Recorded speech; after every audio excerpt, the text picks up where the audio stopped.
सबसे पहली बात, शरणागति किसी व्यक्ति विशेष की नहीं होती है, शरणागति ठाकुर जी की होती है। बस कराने वाला एक आचार्य होता है। तो उसी आचार्य के रूप में गुरुजन हमारे सामने व्यवस्थित होते हैं। वे गुरुजन अपनी अपनी संप्रदाय के मतों से आपकी शरणागति कराते हैं। कोई गौड़िया वैष्णव संप्रदाय में है की कराते हैं, माध्यम बनते हैं। बाकी शरणागति आपकी ठाकुर जी के लिए होती है, ना कि एक व्यक्ति के लिए। लेकिन क्योंकि एक ने हमारी शरणागति कराई, इसलिए हम उसको पूजते हैं, उसको वंदन करते हैं, उसके प्रति अथाह विश्वास निष्ठा रखते हैं कि इन्होंने हमारी शरणागति कराई, इसलिए हम इनको वंदन करते हैं। और वो निष्ठा, वो वंदन उसी भाव से किया जाता है जिस भाव से ठाकुर जी के प्रति होता है। तो इसलिए ये शरणागति कराने वाले को ही गुरु शब्द कहा गया, गुरु कहा गया है। 4 संप्रदाय हमारे यहां प्रमुख रूप से हैं, श्री, ब्रह्म, रुद्र और सनकादि। 4 मत हैं, इन चारों की ही शाखाएं हैं दुनिया में।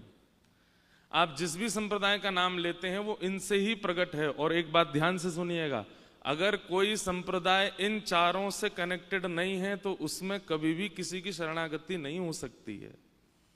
और अगर कोई वहां शरणागति ले रहा है तो इसका मतलब है फिर वो संभवतः भगवद मिलन में बाधित होगा।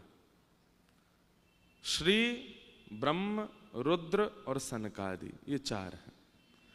हम आप सब लोग जिस संप्रदाय में दीक्षित हैं या होने वाले हैं उस संप्रदाय को श्री संप्रदाय कहते हैं। क्या कहते हैं? श्री संप्रदाय में 2 संप्रदायों के नाम प्रमुख रूप से आते हैं। पहली है रामानुज संप्रदाय और दूसरी है रामानंद संप्रदाय। हम आप सब लोग जिस संप्रदाय के अधीन हो रहे हैं वो है रामानुज संप्रदाय। कौन सी संप्रदाय? मूल रूप से नाम क्या है? श्री संप्रदाय। दक्षिण भारत में अगर आप जाएंगे तो आप श्री संप्रदाय कहेंगे तो लोग समझ जाएंगे कि आप किस भाव से हो।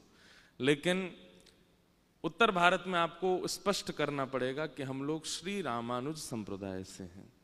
तो रामानुज संप्रदाय हमारा प्रधान है।